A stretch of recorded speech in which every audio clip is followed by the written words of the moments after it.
दोस्तों जानते हैं देश दुनिया की सिलेक्टेड काम की बहुत ही महत्वपूर्ण सिलेक्टेड खबरों को सिर्फ 10 मिनट में 50 बड़ी खबरों को। लेकिन वीडियो को आगे बढ़ने से पहले अगर आप लोगों ने हमारे चैनल को अब तक सब्सक्राइब नहीं किया तो सब्सक्राइब करके नीचे का बेल आइकन को जो प्रेस कीजिए।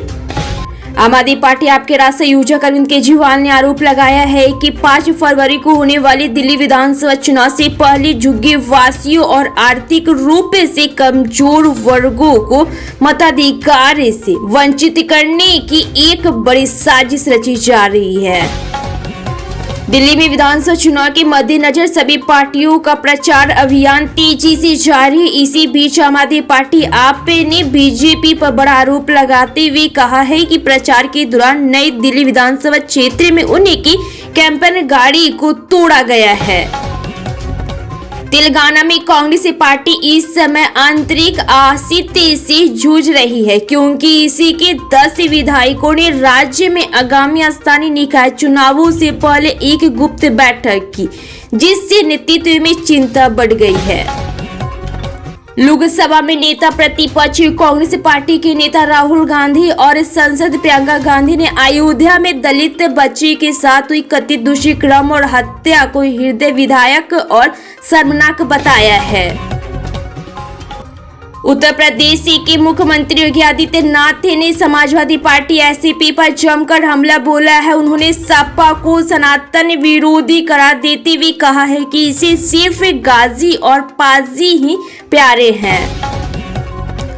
आपने आरोप लगाया है कि उनके एलईडी वाहक पर बीजेपी के लोगों ने हमला किया है। इसको लेकर अब अरविंद केजरीवाल अमित शाह पर हमलावर है और साथ ही चुनाव आयोग को भी घेर रहे हैं। अरविंद केजरीवाल ने एक्स पर लिखा, रामायण में लिखा है कि कुंभकर्ण 6 महीने सोता था और फिर 6 महीने जागता था। चुनाव आयोग तो शायद जागता ही नहीं है।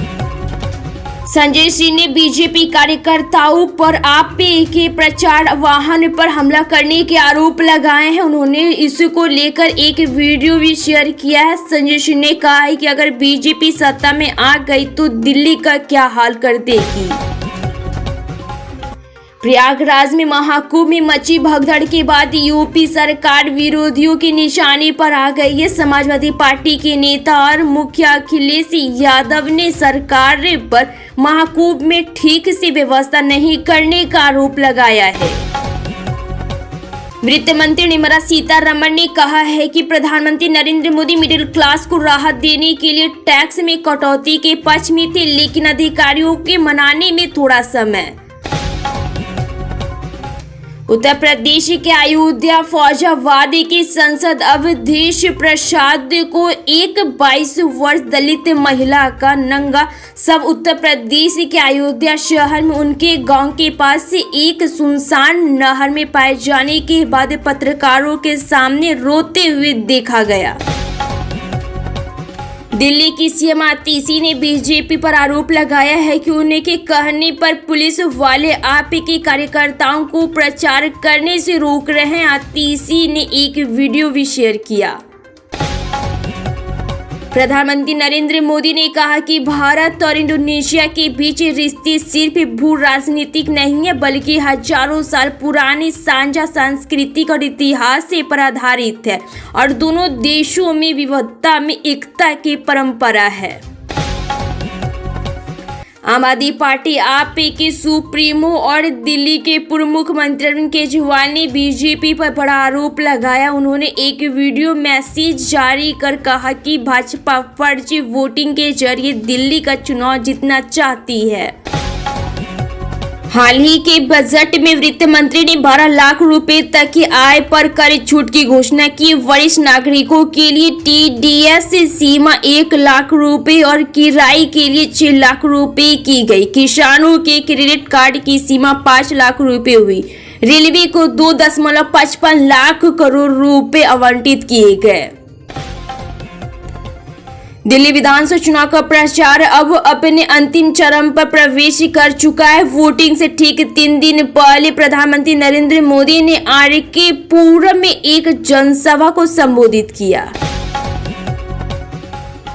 प्रधानमंत्री नरेंद्र मोदी ने कांग्रेस पर तीखा प्रहार किया। उनकी सरकारों की भारी कराधार नीतियों को उजागर करने के लिए पूर्व प्रधानमंत्री जवाहरलाल नेहरू और इंदिरा गांधी का जिक्र किया। छत्तीसगढ़ के बलरामपुर जिले के कुश्ती विकास खंड के चुनचुना गांव में आजादी के 77 साल बाद पहली बार गांव के सभी घरों में नल से पानी का साफ पानी पहुंचा है। यह सफलता जल जीवन मिशन के तहत मिली है। इसके तहत गांव के 105 घरों में नल कनेक्शन लगाए गए हैं। प्रधानमंत्री ने कहा कि एक और आपदा है जो झूठे वादे के लिए खड़ी है, वहीं दूसरी और मोदी की गारंटी। उन्होंने कहा है कि दिल्ली की जनता ने भाजपा सरकार चुनने का मन बना लिया है। प्रधानमंत्री ने कहा है कि आपदा ने राष्ट्र राजधानी के 11 साल बर्बाद कर दिए हैं और अब इसके विकास की वृद्धि के लिए समर्पित डबल इंजन वाली सरकार चुनी जाएगी। प्रधानमंत्री ने कहा कि जब मोदी कोई गारंटी देता है तो उसे पूरा करने में अपना दिल, दिमाग और आत्मा लगा देता है। प्रधानमंत्री नरेंद्र मोदी ने बजट के बाद कांग्रेस पर टैक्स को लेकर हमला बोला। उन्होंने पूर्व प्रधानमंत्री जवाहरलाल नेहरू और इंदिरा गांधी का हवाला देते हुए दावा किया है कि उनकी सरकारों ने लोगों की कमाई पर भारी टैक्स लगाया, जबकि मोदी सरकार ने टैक्स का बोझ कम किया और मध्य वर्ग को अधिक राहत प्रदान की।